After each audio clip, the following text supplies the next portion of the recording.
Assalamualaikum warahmatullahi wabarakatuh. Alhamdulillahi rabbil alamin wal 'aqibatu lil muttaqin wala 'udwana illa 'alal zalimin wala haula wala quwwata illa billahil 'aliyyil 'azim. Allahumma ij'al jam'ana hadza jam'an marhuma wa tafarruqana min ba'dihi tafarruqan ma'suma. Allahumma hassil maqasidana bijahi wa bihaqqi sayyidina Muhammadin sallallahu alaihi wasallam, amma ba'du. Hadratul mukarramin, para alim ulama, para asatid wa asatidah alladzi lam yuzkar ismuhum ta'ziman lahum, wabil khusus pimpinan Pondok Pesantren Al-Karamah yang telah mampu hadir pada kesempatan kali ini yang saya hormati dan juga Allah muliakan, dan juga tidak lupa kepada aparatur pemerintah, wabil khusus Bapak Kepala Desa beserta jajarannya, dan juga Ketua LPM beserta jajarannya, Ketua BPD beserta jajarannya, dan seluruh tokoh masyarakat, tokoh pemuda, dan juga para kader Posyandu yang saya hormati dan juga Allah muliakan, dan wabil khusus kepada seluruh warga masyarakat yang telah nampak hadir pada kesempatan kali ini yang saya hormati dan juga Allah muliakan. Pertama-tama marilah kita panjatkan puji dan syukur kehadirat Allah Subhanahu wa taala yang mana atas rahmat karunia dan iradahnya, alhamdulillah pada kesempatan kali ini kita dapat berkumpul di Aula Desa Ciherang dalam rangkaian pengajian sahrihan sekaligus sosialisasi tentang undang-undang pernikahan di bawah umur atau masalah stunting, sosialisasi tentang stunting. Mudah-mudahan dengan pertemuan kali ini kita senantiasa mendapatkan rahmat dan maghfirah dari Allah Subhanahu wa taala. Salawat beserta salam semoga tercurah limpahkan kepada baginda alami yang habibana wa nabiyana Muhammad sallallahu alaihi wasallam, dan tidak lupa kepada segenap keluarga, sahabat tabi'in, atba'ut tabi'in, dan kepada seluruh umatnya. Mudah-mudahan kita semua yang hadir pada kesempatan kali ini mendapatkan syafa'atul uzma wa syafa'atul khassah di akhirat kelak. Hadirin rahimakumullah, sebagaimana kita ketahui bersama bahwa pernikahan adalah merupakan bagian daripada ibadah. Akan tetapi hampir dipastikan ibadah yang kita lakukan itu tidak sesuai dengan nafsu. Teu aya ibadah anu sesuai sinar hawa nafsu kecuali nikah. Kalau nikah itu memang yang pertama adalah ibadah, yang kedua sesuai dengan nafsu. Akan tetapi di dalam masalah pernikahan, hukum pernikahan itu kan awalnya itu jawaz. Jadi hukum dasarnya pernikahan itu adalah hukumnya hanya sebatas diperbolehkan. Akan tetapi bisa saja menjadi hukumnya wajib, bisa menjadi sunnah, bisa menjadi makruh, dan juga bisa menjadi haram. Itu pernikahan.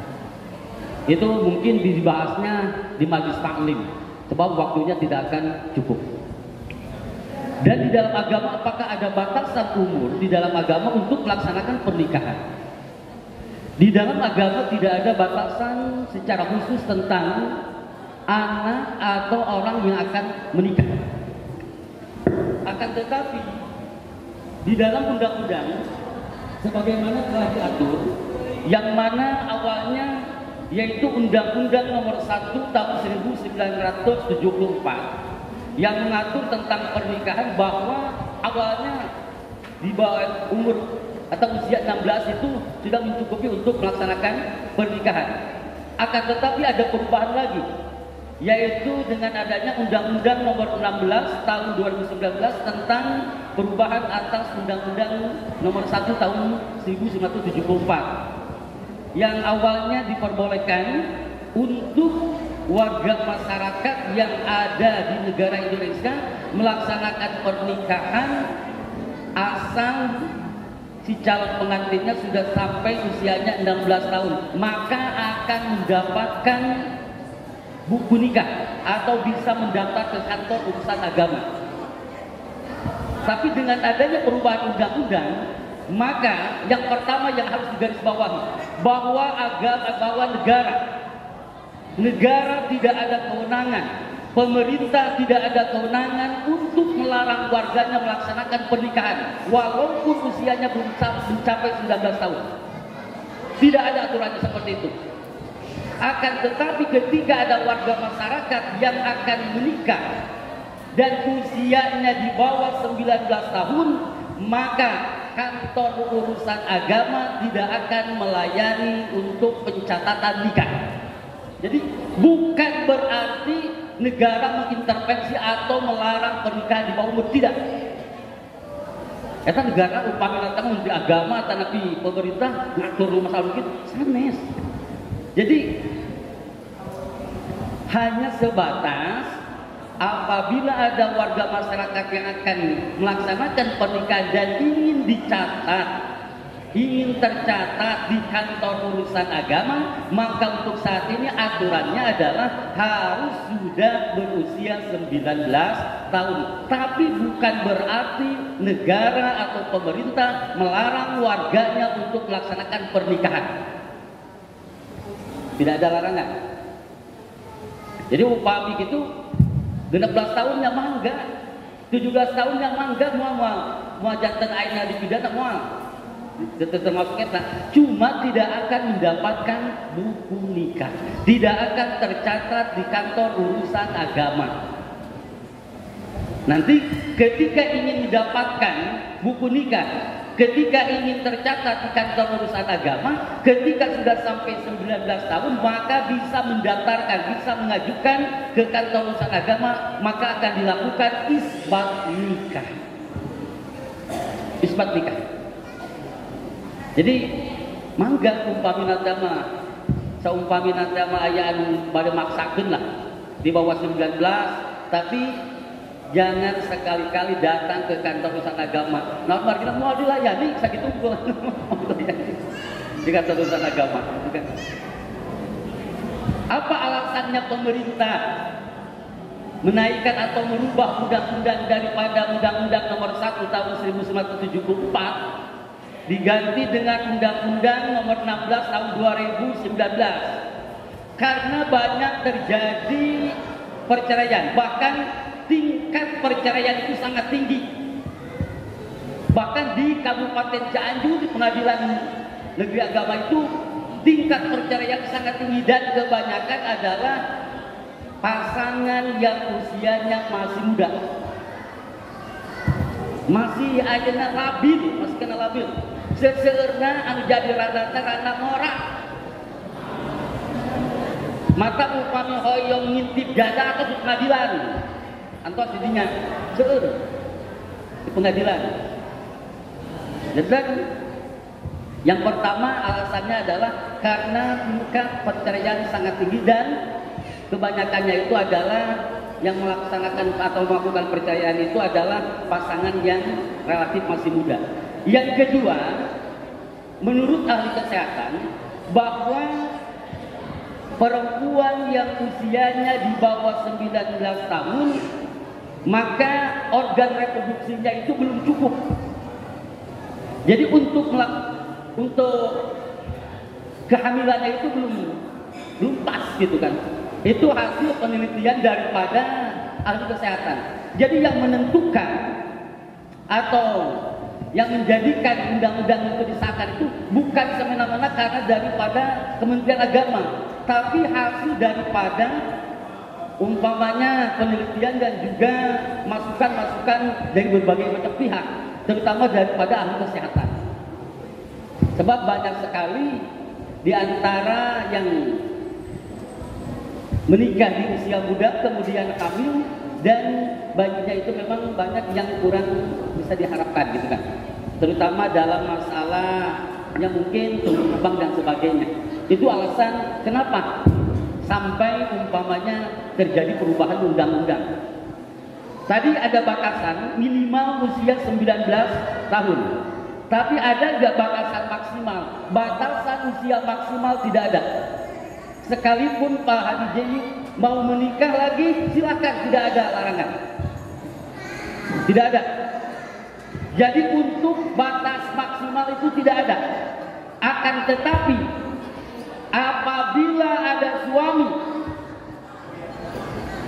berpoligami tanpa izin daripada istri yang pertama dan tanpa izin daripada pengadilan, berarti melanggar KUHP atau Undang-Undang Nomor 1 Tahun 2023 dan diancam dengan hukuman pidana. Siap-siap untuk dipenjara.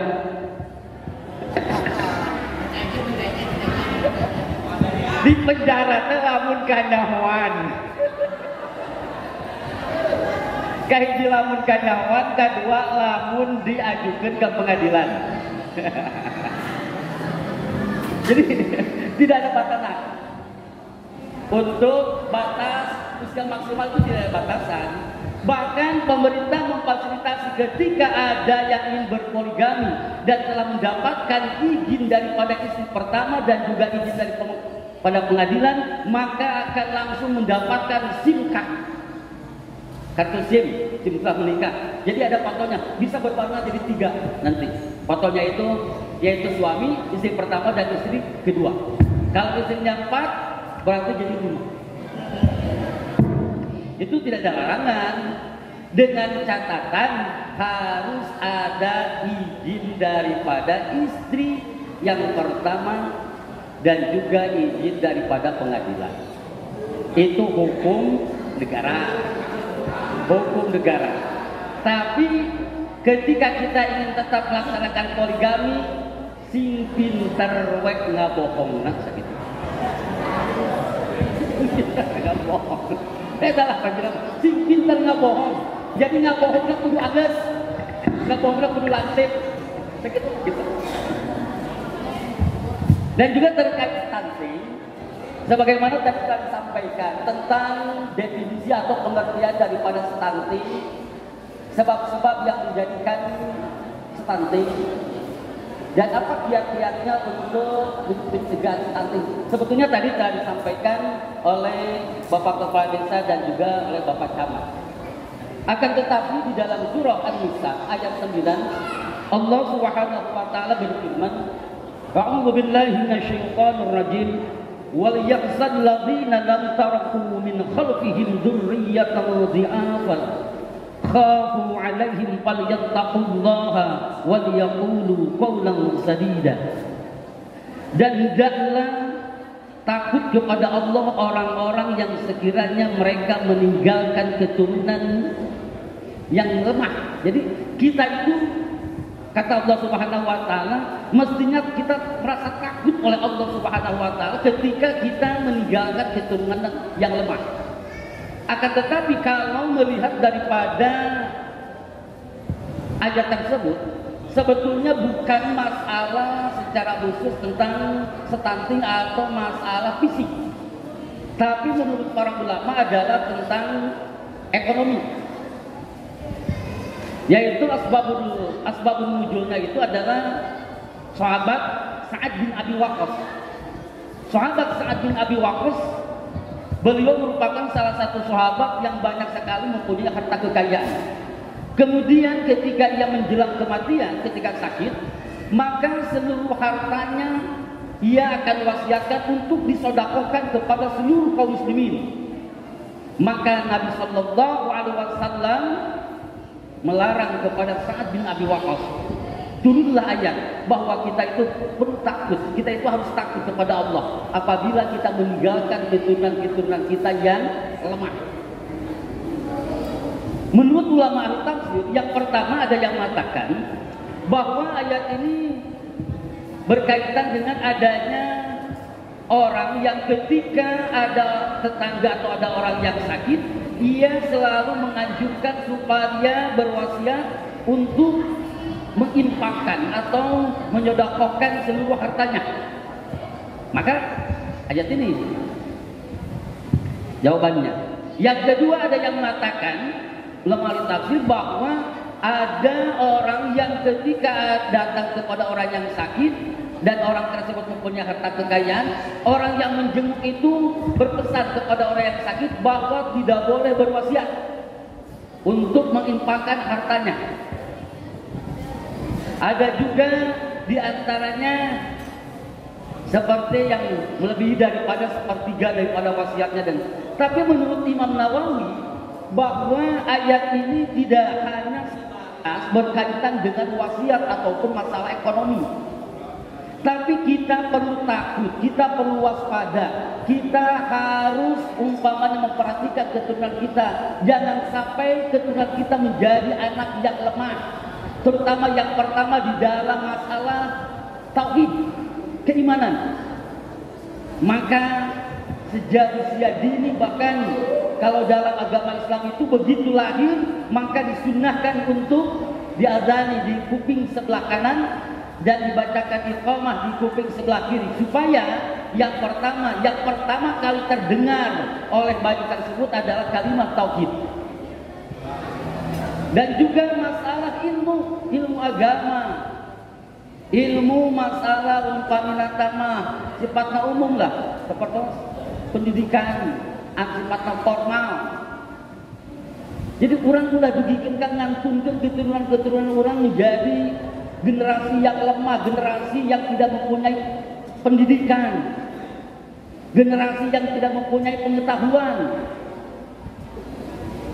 Itu menurut pendapat Imam Nawawi. Jadi wal yahshad ladzina law taraku min khalqin dzurriyyatan di'afa, lemah itu yang pertama dalam masalah tauhid, dalam masalah pendidikan atau dalam masalah ilmu, dan juga diantaranya masalah ya fisiknya itu jangan sampai anak kita itu menjadi anak-anak yang lemah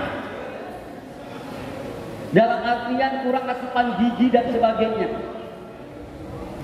Ada juga yang mengatakan bahwa wal yahshad ladzina law taraku min khalqihim itu adalah dengan adanya meninggalkan anak yatim dan hartanya, kemudian hartanya tidak diberikan kepada anak yatim tersebut. Tapi intinya adalah bahwa di dalam agama Islam kita diperintahkan oleh Allah Subhanahu wa taala untuk mempersiapkan generasi kita, generasi yang tangguh. Sebab di dalam agama Islam itu agama atau Allah sangat mencintai hamba-hambanya, terutama umat Islam yang kuat dalam berbagai hal. Ekonominya mestinya yang menguasai orang Muslim. Di dalam berbagai bidang lah, mestinya orang Muslim. Tapi pada kenyataannya kan tidak seperti itu. Sebab kita selalu didoktrin. Kalau dulu itu bahwa bagi umat Islam jangan menjadi orang yang sukses, jangan menjadi orang yang kaya, banyak harta kekayaan dan sebagainya. Sebab berat disabanya beres gitu deh. Seperti dulu itu kan banyak yang bilang bahwa yang namanya kiai, yang namanya santri, orang-orang yang mempunyai latar pendidikan agama tidak boleh ikut di dalam pemerintahan. Itu doktrin. Salah. Akhirnya diserahkan kepada orang-orang yang tidak paham tentang ilmu agama. Termasuk kalau dulu itu kadek lamun keluar di pesantren ulah sok jadi amil. Padahal seharusnya yang menjadi amil, yang menjadi kepala KUA, yang menjadi penghulu, yang mengatur masalah agama itu kan di bidang pemerintah itu orang-orang yang belakang pendidikannya itu ilmu agama seperti pondok pesantren. Sebab tidak akan tahu tentang ya namanya urutan wali itu kan seperti apa. Apabila ada terjadi perceraian itu gimana? Kan tidak tahu. Mestinya orang-orang yang berkompeten atau orang yang paham dalam masalah ilmu agama. Tapi ada doktrin dari dulu seperti itu. Kade ulah akhirnya dikuasai, dicapang ku jami-jami anu teu paham karena ilmu agama. Kan diri akhirnya maka alhamdulillah gitu akhirnya pas mulai paham gitu, sebagian amil-amil minimal lah pernah mengenyam di pondok pesantren. Ini bilang apal murid lagi sudah karena masalah tolak sani saja bina. Bahkan dalam masalah tolak kan jatuhnya tolak ketika seseorang menjatuhkan tolak, umpamanya tolak 1 yang menjatuhkan talaknya itu tanggal 1 Mei tahun 2024. Kemudian ia lapor ke pengadilan pada tanggal 6 Juni tahun 2024, menjatuhkannya tanggal 1 Mei, menjatuhkan tanggal 1 Mei. Menjatuhkan tolaknya. Lapor ke pengadilannya itu tanggal 6 Juni. Maka ketika datang ke pengadilan, lapor ke pengadilannya itu tanggal 6 Juni, maka dihitungnya itu mulai pertanggal 6 Juni. Apakah salah pengadilan? Ya tidak. Kenapa? Sebab yang namanya pengadilan itu sesuai dengan laporan. Sesuai dengan laporan. Jadi menghitung idahnya itu dimulai daripada tanggal 6 Juni. Itu versi pengadilan. Umumnya kalau di awal begitu ditolak langsung daftar ke pengadilan ke Dana. Itu. Bahkan untuk saat ini ada yang namanya suami mempunyai idah. Ada ketika, jadi sangat saya jelaskan, ketika ada suami cerai atau ditinggalkan mati oleh istrinya, maka sebelum 100 hari 3 bulan 10 hari tidak boleh menikah. Dalam artian tidak bisa tercatat di pengadilan di kantor urusan agama sebelum 3 bulan 10 hari. Jadi ada melarang. Aduh.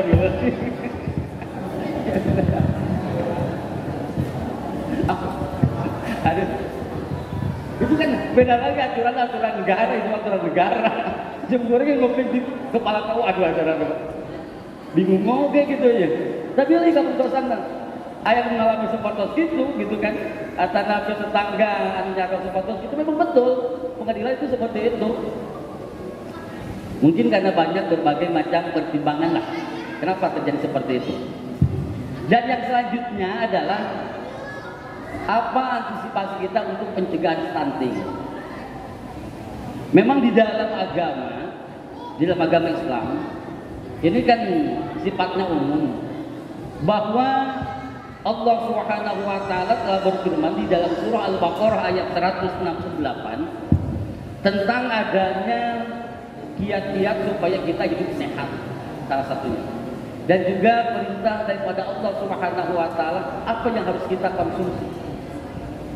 Sebagaimana di dalam surah Al-Baqarah ayat 168 Allah berfirman, "Ya ayyuhan nas kulu mimma fil ardi halalan thayyiban wa la tattabi'u khutuwatisy syaitan innahu lakum aduwwun mubin." Jadi perintah Allah Subhanahu wa taala ketika kita akan mengonsumsi suatu makanan atau ketika kita akan minum itu, yang paling harus diutamakan adalah yang pertama halalan. Itu Allah menciptakan di kaum ini berbagai macam makanan yang bisa kita konsumsi, dan kebanyakannya itu adalah yang hukumnya halal. Sedikit daripada umpamanya yang memang hukumnya haram. Dibandingkan haram sinar halal, seurkan halal. Tapi namina jami terkadang yang namanya manusia itu suka penasaran. Kok kenapa diharamkan? Belum nyobaan. Contoh. Biawak itu haram. Biawak. Sok sanos memang ayat dilakukan sebab biawak itu adalah sejenis reptil atau kadal yang memang agak sedikit menyerupai daripada dob. Dob itu adalah kadal yang hidup di gurun pasir dan bentuknya itu agak pendek atau ya badannya itu pendek. Apa dob? Tapi sejenis dengan biawak. Beda sang kurang. Salah satu yang membedakan antara biawak dengan dob, kalau dob itu buang air kecilnya itu 40 hari sekali. Ada biawak sabarang kali kita sapoe nanti. Biawak itu tak. Tapi kan ayeuna keuneuan untuk diparuncit. Terus apaloge penasaran. Padahal masih banyak yang hukumnya halal. Seperti mana ayam. Ayam biasanya dikonsumsi antara lain hayam sok dihakan ku bayawak. Mending keneh nuang hayam daripada nuang bayawak. Tapi karena penasaran kenapa sih diharapkan antara pohon nyobaan. Eta naluri jami memang seperti itu. Tajatan dengan nalika orang badan mengonsumsi suatu makanan, maka yang harus diutamakan adalah yang pertama halalan. Makanya pemerintah, terutama Kementerian Agama, bahwa menganjurkan untuk tahun sekarang ingin seluruh produksi itu atau ya yang namanya jenis makanan, minuman, obat-obatan dan sebagainya sudah berlabel halal. Makanya kemarin ada program 1 juta sertifikat halal gratis dan saja bila. Tapi dah memang buktosnya KHJ agak sedikit lambat atau tidak terlihat. Dan memang se-Indonesia nomor keduanya memang terkadang nyata biasa disiasati bahwa yang pertama apabila makanannya itu mengandung unsur daging, maka kada ngagaduhan umpama daging ayam tempat potongan RPH eta tempat pemotongan hewan kada bersertifikat halal. Tapi kan terkonsumsi kakinya gampangnya nama halal. Jadi yang pertama halal, yang kedua thayyiban. Ini thayyiban. Jadi tidak semua yang halal baik dikonsumsi oleh kita. Jadi thayyiban itu menurut para ulama yang pertama tidak madarat atau tidak merusak akal. Tidak merusak umpamanya kesehatan. Dan tidak merusak umpamanya pola pikir atau kecerdasan anak tersebut atau orang tersebut. Jadi di dalam agama itu untuk pencegahan daripada berbagai macam penyakit terutama ataupun cara kita mengkonsumsi suatu makanan itu yang pertama yang harus diutamakan adalah halal, yang kedua thayyiban. Apabila memang kita akan mengkonsumsi suatu makanan, contohlah kesepuhan, garum. Ini halal, jelas halal, tahu. Tapi ketika dikonsumsi akan mengakibatkan kaki menjadi pegel, umpamanya tensi darah menjadi naik dan sebagainya. Itu halal sih halal, tapi tidak thayyiban. Maka di dalam agama sebaiknya ditinggalkan hal-hal seperti itu. Kalaupun mau tetap, ya silakan saja. Mau dipaksakan lah, asim kuring udah nyari cara sama udah ngapusan saka baru kan gitu kan. Jadi itu salah satu bentuk hati Allah Subhanahu wa taala. Jadi intinya adalah ketika kita ingin mempunyai generasi yang tangguh, generasi kita yang kuat, maka kita harus berpacu kepada firman Allah Subhanahu wa taala, wal yahsad ladzina law taraku min khalqihim dzurriyyatan dhi'afa khafu 'alaihim falyattaqullah wal yaqulu qawlan sadida. Itu adalah dalil supaya kita mempunyai generasi yang kuat, generasi yang tangguh. Dan cara kita memberikan asumsi makanan, minuman dan sebagainya, kita harus mengikuti apa yang ada di dalam surah Al-Baqarah ayat 168. Itu adalah kiat-kiat untuk pencegahan stunting. Memang di kantor urusan agama atau mulai daripada dari Kementerian Agama menginstruksikan bahwa untuk saat ini para penyuluh yang ada di tingkat kecamatan se-Indonesia harus mensosialisasikan tentang pencegahan stunting. Tapi alhamdulillah Kang G ada di Serang simpuring langsung dipayun lah pencegah stunting. Dan juga yang selanjutnya, bentar, sebagaimana telah disampaikan bahwa bulan Dzulqa'dah atau yang lebih dikenal dengan sebutan bulan Hafid, menurut sebagian pendapat atau ahli falak bahwa hari ini adalah merupakan hari terakhir bulan Dzulqa'dah.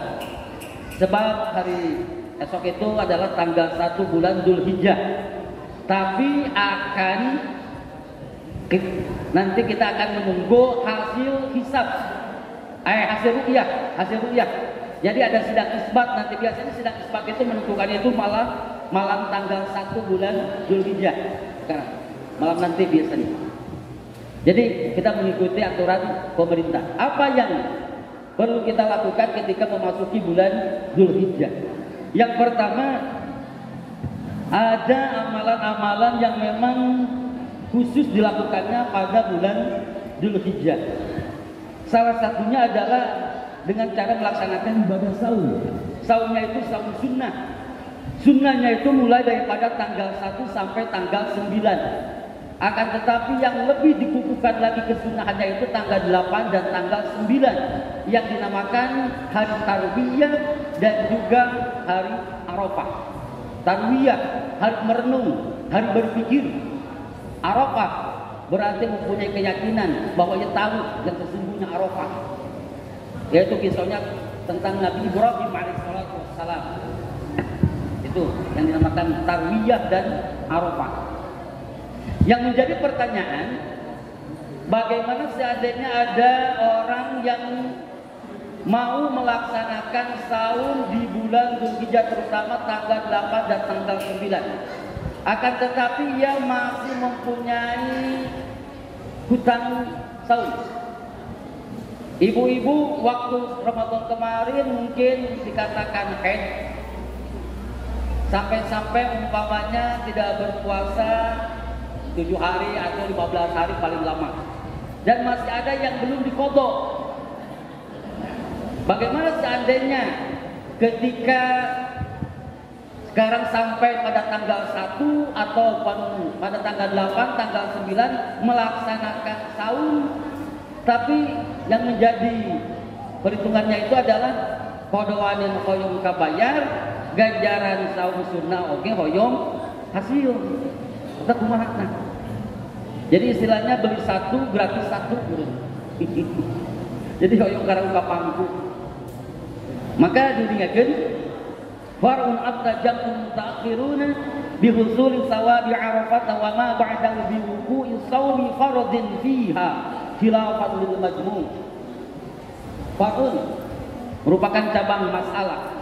Jadi jam'un mutaakhirun, segolongan ulama mutakhirin beliau berpendapat apabila ada orang yang masih mempunyai hutang saum, kemudian ia melaksanakan saum, contoh pada tanggal 8 bulan Zulhijjah, melaksanakan saum pada tanggal 9 bulan Zulhijjah, dan ia diniatinya niat qadha, tidak diniati saum sunnah, maka menurut jam'un mutaakhirun, apabila ada orang yang melakukan saum seperti barusan, yang pertama bi usuli sawabi Arafah wa ma ba'dahu bi wuqu'i saumi fardhin fiha, dengan adanya mengqadha saum pada tanggal 8 dan tanggal 9, yang pertama adalah qadhawanin kabayar, nomor kedua ganjaran pasunatan oke kenging, walaupun tidak niat melaksanakan saum sunnah. Itu jam'un mutaakhirun. Tapi walaupun demikian, khilafan lil majmu', akan tetapi menurut Imam Nawawi di dalam kitab Majmu' dan juga Imam Asnawi mengikuti sebagaimana pendapat Imam Nawawi, faqala inna wa huma lam yaqsud lahu syai'un minhuma. Kata Imam Nawawi di dalam kitab Majmu', apabila ada orang yang melaksanakan saum, contoh pada tanggal 8, tanggal 9, dengan niatnya itu niat qadha dan niat puasa sunnah, maka dua-duanya tidak ada hasilnya. Qadhawanin teu bayar, puasa sunat oke udah hasil laku. Cek anu tadi apa saya niat qadha unggul, teu kada niat saum sunnah, hasil dua-duanya. Cek ieu di dieu di antawisna inna wa huma lam yasul lahu syai'un minhuma. Qala sayyunaka sayyun ladzi yurtajau anna al-qasda wujudu syai'in fiha fa hiya kahiyatin fa inna wa at-taqawu aidan hasala wa illa saqata anhu al-qalam. Tapi ada pendapat yang ketiga yang mengatakan bahwa ketika ada perempuan yang masih mempunyai hutang saum, gaduh qadhawanin keneh, Kemudian pada tanggal 8, tanggal 9 dia melaksanakan qada saum dengan niat yang pertama niat qada, yang kedua niat saum sunnah, maka dua-duanya hasil. Apabila dua-duanya diniati.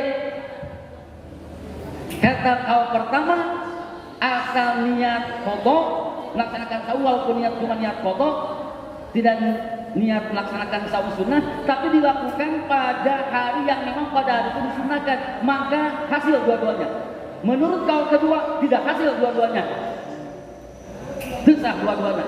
Kau katilu lamun diniatan, lamun diniatan maaf, lamun niatan qada hukumnya qada wajibna, dah keganjaran saum sunnah. Itulah ilmu fikih. Seperti halnya di dalam kunut. Contoh di dalam kunut. Ketika kita melaksanakan kunut, terkadang di pas membaca salawat, wa sallallahu ala sayyidina Muhammadin nabiyil ummi wa ala alihi wa sahbihi wa sallam. Kan makmum ada yang membaca amin, ada yang membaca salawat. Kan itu kan? Terkadang imam wa sallallahu amin, imam baca wa sallallahu, makmum juga baca wa sallallahu. Itu yang mana? Yang benar? Dua-duanya benar. Ketika kita melaksanakan kunut, kita sholat berjamaah, imam pas membaca wa sallallahu, membaca salawat, kalau pertama bahwa salawat bagian daripada doa, maka untuk makmum cukup untuk mengamini bacaan imam. Imam wa sallallahu ala sayyidina, kita hanya batas amin, amin, udah. Menurut kau kedua, bahwa salawat itu bukan bagian daripada doa, maka disunnahkan ketika imam membaca wa sallallahu, makmum pun membaca wa sallallahu. Imam membaca salawat, makmum pun membaca salawat. Makanya seperti yang digitur kan gitu kan, imam membaca salawat, makmum begitu. Ada kaul ketiga, menurut kaul ketiga, ketika imam membaca wa sallallahu ala sayyidina, maka makmum mengamininya bacaan imam. Setelah imam selesai membaca salawat, kemudian makmum membaca salawat, amin dan membaca salawat. Mana yang paling benar? Semuanya benar. Mana yang salah? Yang salah itu adalah orang yang senantiasa merasa pendapatnya paling benar. Ada lagi ketika melaksanakan sujud. Mau sujud itu mana yang harus didahulukan? Kan kadang-kadang begitu mau sujud ada yang tangan dulu, ada yang kedua lutut. Maka yang pertama yang mengatakan bahwa anggota sujud itu kan ada 7. Jadi yang pertama diletakkan ke tempat sujud itu adalah kedua lutut. Setelah itu kedua telapak tangan. Setelah itu jidat berbarengan dengan hidung. Dan ujung-ujung antara aina batinnya daripada jari-jari kaki. Ada kaum yang kedua yang mengatakan bahwa yang pertama kali sampai ke tempat sujud itu adalah dua tangan. Dua tangan. Dengan adanya perbedaan pendapat seperti itu, ketika kita mengalami kaki kita agak pegal, sakit, atau yang mempunyai berat badannya agak berlebih, jangan terlalu memaksakan supaya lutut terlebih dahulu. Tangan aja tangan. Sebab ada pendapat yang memperbolehkan. Yang ketiga, pendapat yang tidak boleh dilakukan. Jadi bukan kedua lutut, bukan kedua tangan, tapi jidat dan lebih dahulu itu tidak boleh. Itu tidak boleh. Itu ilmu fikih. Jadi dalam ilmu fikih itu harus toleran. Semakin seseorang tinggi dalam masalah keilmuannya, maka orang tersebut akan semakin toleran di dalam menyikapi berbagai macam khilafiyah. Itu kan banyak sekali khilafiyah di dalam masalah ilmu fikih. Tujuannya adalah dengan adanya perbedaan pendapat, maka menjadikan rahmah. Yang selanjutnya adalah sedikit setelah daripada saum kan ada takbir. Takbir itu ada takbir mursal, ada takbir muqayyad. Takbir itu ada dua. Wa takbiru ala qismaini mursalin wa huwa ma la yakunu aqiba salatin. Jadi takbir yang dibaca bukan karena kita selesai melaksanakan sholat. Takbir mursal itu seperti kita pada malam hari raya Idul Fitri, Idul Adha bersama. Ketika sudah terbenam matahari pada malam tanggal 1 bulan Syawal atau pada tanggal 9 malam 10 bulan Dzulhijjah, maka disunahkan bagi kita untuk membaca takbir. Sampai kapan? Sampai ketika imam masuk ke masjid mau melaksanakan sholat Id. Yang kedua ada takbir juga, takbir muqayyad. Takbir muqayyad itu adalah wa huwa ma yakunu akibaha. Takbir yang dibaca ketika kita selesai melaksanakan ibadah sholat. Jadi kalau sholat Id, nanti setelah imam selesai melaksanakan sholat Id, maka jangan dulu langsung melaksanakan khutbah, baca terlebih dahulu takbir. Baru imam melaksanakan khutbah. Atau ketika habis melaksanakan sholat fardu sunnah, atau ada orang yang mungkin sholatnya tertinggal mau dikodok, habis melaksanakan kodok sholat sunnah membaca takbir. Wa kada qal qaratibatin, bapak melaksanakan sholat qobliyah ba'diyah, itu sunnah membaca takbir.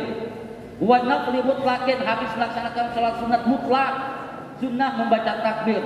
Habis melaksanakan sholat jenazah, ketika umpamanya ada orang yang meninggal pada tanggal 10, tanggal 11, tanggal 12, tanggal 13 sebelum maghrib, maka habis melaksanakan sholat jenazah sunat untuk melaksanakan takbir. Dan diawalinya dari subuh tanggal 9 bulan Dzulhijjah. Kalau tanggal 1-nya Sabtu berarti mulai daripada tanggal 9-nya kapan? Senin. Minggunya. Minggu. Mulai daripada habis selesai melaksanakan sholat fardu subuh, tapi jangan menggunakan pengeras suara di subuh, jangan. Mungkin maghrib. Bahkan takbir itu bukan mulai daripada tanggal 9, bukan daripada subuh tanggal 9, mulai daripada hari esok tanggal 1 sudah mulai sunat membaca takbir. Wa idza ra'a syai'an min bahimatil an'am fil 'asril awwal min dzulhijjati sunnalahu at-takbir. Apabila bapak mulai daripada tanggal 1 sampai tanggal 10 bulan Dzulhijjah melihat hewan yang sah untuk dijadikan kurban, maka sunnah bagi bapak untuk membacakan takbir. Nuju ngadawe di padang bumi ayah menungkun sapi, Allahu Akbar, Allahu Akbar. Nuju nongkrong pinggir jalan ayah truk buat sapi, Allahu Akbar. Jadi mulai tanggal 1 bulan Dzulhijjah, ketika kita melihat hewan yang sah untuk dijadikan kurban, maka sudah mulai disunahkan bagi kita untuk membaca takbir. Itu jelas, referensinya jelas, keterangan jelas. Tapi bagaimana seandainya umpamanya hanya sebatas mendengar suaranya? Menurut sebagian pendapat ulama, bahkan mendengar suaranya pun, ketika kita mendengar suara daripada hewan saat untuk dijadikan kurban, ngadengnya suara domba, suara sapi, sejabina, maka disunahkan untuk membaca takbir. Apabila bapak Jemi umpamanya melihatnya di televisi, apakah sunat membaca takbir? Itu mah tergantung, silakan maunya baca. Nah, televisi jadi sunnah membaca takbir itu dari tanggal 1. Amalan yang seperti itu terkadang yang menjadikan kita sebab kita mendapatkan syafaat Rasulullah SAW. Terkadang dengan membaca takbir pada mulai pada tanggal 1 itu amalan yang menyelamatkan kita di akhirat. Terkadang amalan yang seperti itulah yang menjadikan kita mendapatkan keridhaan daripada Allah Subhanahu wa taala. Itu takbir, belum lagi sholat Id, dan juga yang terakhir tentang kurban. Ini yang permasalahan yang sangat klasik yang selalu diulang-ulang. Bagaimana kata panitia kurban dari Masjid Jami Kuba? Seandainya panitia pada hari pelaksanaan pemotongan hewan kurban itu kan yang namanya pekerja itu kan perlu makan. Tapi kadang-kadang lauknya pun, dagingnya pun ngambil di sana. Apakah boleh? Tergantung. Seandainya orang yang melaksanakan kurban mengizinkan, tidak ada masalah. Silakan. Jelas itu keterangannya menurut para ulama. Dan itu terjadi di hampir setiap tempat, bukan hanya di lingkungan kita. Jadi jangan sampai yang namanya pekerja itu sampai-sampai merasa lapar. Tapi silakan panitia bilang dulu kepada orang yang melaksanakan kurban. Boleh minta izin. Kalau tanpa izin daripada orang yang melaksanakan kurban, itu tidak diperbolehkan. Itu tidak boleh. Tapi dengan adanya korena, tanda-tanda, umpamanya ada salah satu warga masyarakat yang ada di perumahan Samulo itu melaksanakan kurban. Pas hari penyembelihan, ia bawa beras. Nih nanti kalau mau dipasak, umpamanya berarti tidak mengizinkan dengan izinnya. Jadi tidak bisa diminta lagi izinnya. Itu boleh. Tapi yang tidak diperbolehkan, mohon maaf, khususnya bagi orang yang berada di lingkungan perumahan, daging kurban tidak boleh diberikan kepada non-muslim. Daging kurban tidak boleh diberikan kepada non-muslim. Pernah saya ada argumen ketika mengisi pengajian di masjid yang berada di perumahan Negara Mana. Sebab saya sudah terbiasa dari dulu, kadang-kadang kalau nggak ada juga suka digantungkan di pintunya. Kadang-kadang kalau tidak dikasih suka langsung datang ke panitia nanyain. Di dalam madhab Imam Syafi'i yang namanya daging kurban tidak boleh diberikan kepada non-muslim. Yang kedua, di dalam madhab Imam Abu Hanifah boleh non-muslim mendapatkan daging kurban dengan catatan orangnya sangat miskin. Itu Imam Abu Hanifah. Sangat miskin. Tapi kumaha asal panitia teh, maka solusinya panitia menyediakan daging beli dari pasar. Atau di mana menurut panitia nomor itu. Jadi pernah terjadi seperti itu. Nah itu di antaranya masalah yang berkaitan dengan kurban. Jadi ya memang kadang-kadang karena kita itu berbaur lah dengan warga masyarakat, kan bingung gitu. Tapi aturan seperti itu. Memang ada yang mengatakan dalam madhab Imam Abu Hanifah diperbolehkan kepada non-muslim yang sifatnya dhimmi, tapi dengan catatan sangat fakir, sangat miskin, itu boleh. Dalam madhab Imam Syafi'i tidak ada. Mungkin hanya itu yang bisa saya sampaikan. Mudah-mudahan kita semua diberikan umur panjang oleh Allah Subhanahu wa taala, dan mudah-mudahan kita sampai kepada hari raya Idul Adha. Dan mudah-mudahan saudara-saudara kita yang akan melaksanakan ibadah haji sebentar lagi untuk melaksanakan ibadah haji, alhamdulillah di Desa Ciarang ada beberapa warga masyarakat yang melaksanakan ibadah haji. Salah satunya adalah ya Pak Haji Adang, Wajah Ati, oge anu janten ibuna panginten manten ngalaksanakeun ibadah haji. Mudah-mudahan maratana ku Allah Subhanahu wa taala masing disarhatkeun ku Allah.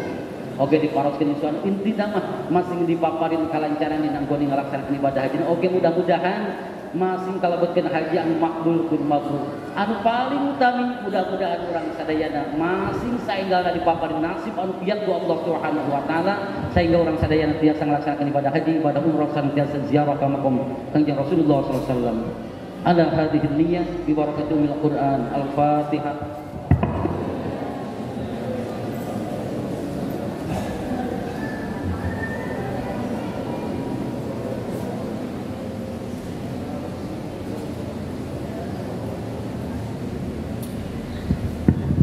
Wallahu ila qawmit thariq. Wassalamualaikum warahmatullahi wabarakatuh.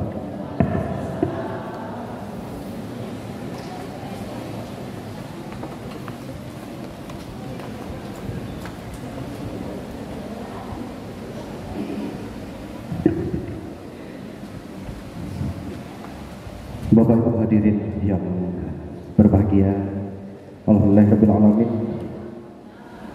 Untayan siraman rohani yang disampaikan Kiai Haji Nasruddin, semoga kita dapat mengaplikasikannya dalam kehidupan kita sehari-hari dan juga semoga menjadikan ilmu yang bermanfaat bagi kita sekalian. Amin ya rabbal alamin. Sebelum menginjak ke acara doa tutup, Pak Kades izin menyampaikan informasi penting bagi seluruh warga masyarakat. Kami atas nama Kepala Dusun, dari mulai Kepala Dusun 1 Samolo, saya pribadi, Kepala Dusun 2 Ibu Dede, Dusun 3 Pak Bubun, dan juga Bapak Dr. Andes Profesor Dadun Saifullah, menginformasikan kepada seluruh warga masyarakat bahwasanya kita telah mendistribusikan SPPT PBB ya. Untuk itu terutama untuk wilayah Dusun 1, besok Sabtu ya, seperti biasa dibuka kembali loket pembayaran kolektif untuk pembayaran PBB ya. Untuk itu kepada Bapak Ibu sekalian yang memang belum menunaikan kewajiban kita dalam melunasi PBB tahun 2024, dimohon segera menghubungi, mau pembayaran ke Ibu Kadus, ke Bapak Kadus boleh, mau ke Indo, ke Alfa, ke Bapenda juga boleh ya. Tetapi informasi khusus untuk besok hari Sabtu bagi warga masyarakat yang akan melaksanakan pembayaran PBB, kami di wilayah Dusun 1 membuka loket pembayaran, yaitu yang bertempat di Sekretariat RW 09 Perum Ciherang Kencana. Juga kami mohon izin Pak RW 9 untuk besok seperti biasa kami akan menggunakan fasilitas Sekretariat RW 9 dalam rangka pembayaran PBB secara kolektif. Mungkin itu hanya informasi kepada warga masyarakat yang belum menunaikan. Kami ucapkan terima kasih kepada warga yang sudah melakukan pembayaran ya. Baiklah Bapak Ibu hadirin yang dirahmati Allah, untuk selanjutnya yaitu pembacaan doa tutup yang pada kesempatan ini akan dipimpin oleh guru kita dari Kulur. Kepada yang terhormat Bapak Ustadz Maman, disilakan untuk memimpin doa.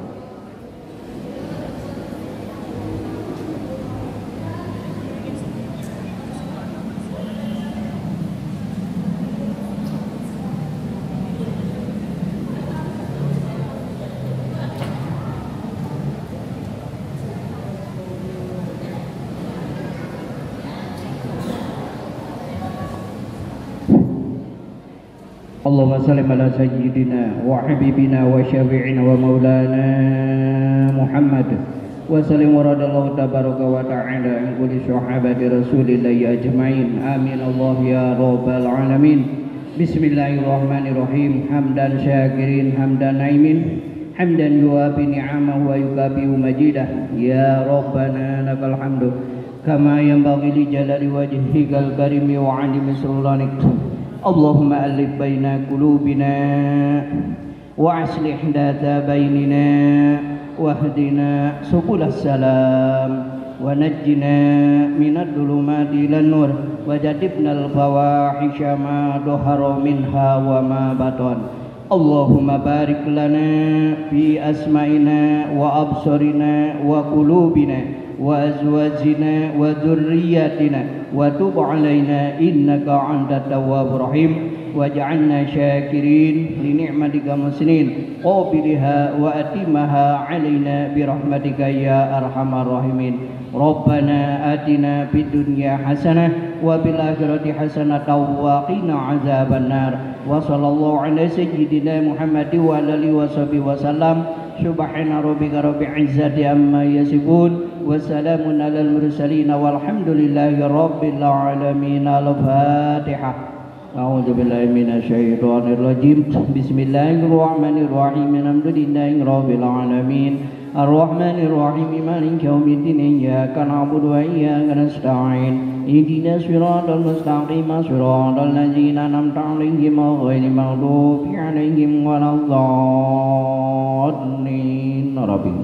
Assalamualaikum warahmatullahi wabarakatuh.